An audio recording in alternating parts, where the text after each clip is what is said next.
Hey there, cats and kitties. I am the Blues Man, Johnny Blues, and with this video, I'll be discussing my thoughts on Episode 8 of the anime series Grimgar, Fantasy and Ash. And there was some really interesting cinematography going on in this episode that, at least to my eye, it was kind of like, I was begging the question, why'd they save a lot of this stuff till this point in the series? Because I don't think we've seen anything quite at that level with the mixture, the attempted mixture of CG, 3D sort of aesthetics with the 2D animation.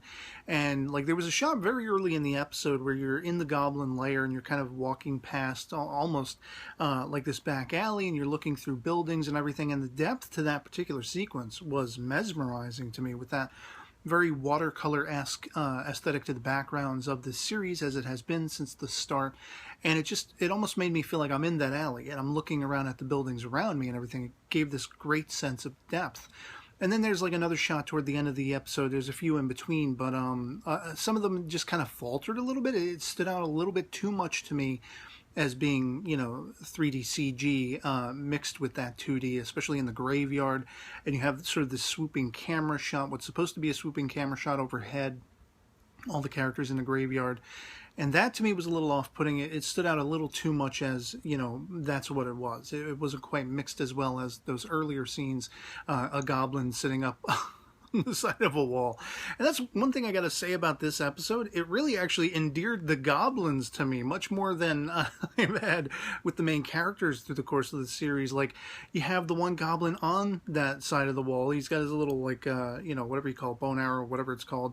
And he's pretending to shoot one of his fellow goblins who's guarding the bottom wall, and, like, he's laughing about you have a couple of goblins playing freaking chess. I love chess, and they are playing chess, speaking to the fact that they are intellectual. They are not only humanoid, but they have brains. And again, begging that question about the brutality of the murder, and this is the means by which our main characters are meant to survive in this world. You got goblins, one's having a drink, one's taking a nap. When they realize an attack is oncoming, they clock him on the head, the big guy, and everything. And I'm sitting there and I'm like, I actually like these goblins. Why can't we have a show about the goblins? It would be kind of weird because they don't really speak that we can tell. It would be like watching a Charlie Chaplin short, a silent film. But I mean, it really endeared the goblins to me. And I'm like, just once again, I'm kind of like, damn, with all the brutality and having to viciously murder them, it's just, okay, whatever, But I did think it was on the opposite side of that chart with the main characters and everything. Mary being fully welcomed into the group was kind of sweet to see, and that like lowering of her own personal barriers. Toward the end, of course, we see that she is now being debuted to the fact that, our main group are aware of what her past was, losing 3 of her friends and everything like that, and how that has resonated for her. The pain never goes away, as they say. And no matter what the magic can heal, and clothing can't be, healed through magic as well. You have to actually sew by hand. And, speaking to that idea of moving on and just making every best step forward to try to get beyond whatever strife you've endured in life, loss, and all these kinds of things.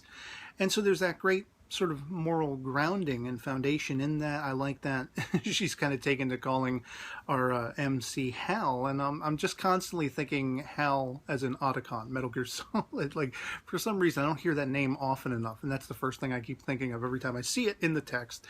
And only let's hope this Hal has a less tragic story, I guess, beyond Monato and everything like that. And it was really sweet in the end to see that they went back to the graveyard, and there's a lot of mulling over on Hal's part, air quotes, to do with how he's going to confront Monato in a sense, posthumously, and they've all gotten their volunteer soldier dog tags, which is cool because this was one of their long-term goals. And now they're in a situation where they could not only get them, but they have, armor. They've been able to more well allocate the gold and the silvers and the money that they're accruing through all their goblin attacks to get all of the implements they need, and make sure they have a place to stay, make sure they're well fed, and all this kind of stuff. And so they've been able to afford their dog tags as well. And I thought it was really nice. I have to admit, it warmed my heart that they ended up, and Mary chipped in too, to get one for Monato posthumously, and they put it on his gravestone, and, of course, that was a touching moment.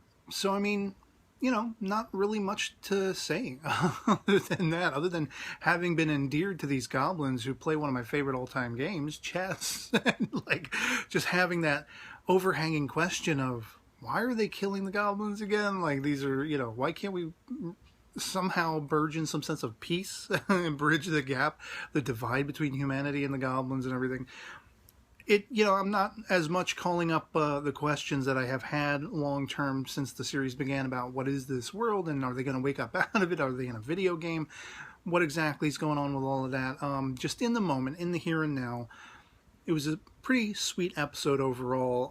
The action again was really bloody and gory, and just it unnerves me that they have to go to that extent. And of course, we saw some of the main characters hit Yume and Mary as well, and I'm like, oh, you're not gonna frickin' kill Mary already, right? No, they didn't, luckily, but I think it's cool that she is sort of a blossoming flower in the group, opening more to them. They're being very accepting of her. We have Ranta being the dickhead as usual, and not much really else to say. You know, good, bad, otherwise, in between. And so I'd love to hear from you guys if you've seen episode 8 of Grimgar, Fantasy and Ash, what you thought of it. And if you enjoyed it, if you didn't, largely I enjoyed it. I still had some issues with the pacing and you know, the sort of silence in the background. And I found myself actually much more enjoying the sort of musical interludes, you know, not quite montages because we still had characters talking over the music and everything like that. I thought it was a much more clever mesh of dialogue, action, and music. And I kind of wish they had that clever mixture ever since the beginning. You know, I might have had less issue with it. So, yeah, that's just my thoughts on it. Love to hear from you what your thoughts on it were. Our POVs can certainly disagree, love it, or hate it. Anything goes in the comments below. Just love having that conversation. Otherwise, I will catch y'all later. See you next time, and peace.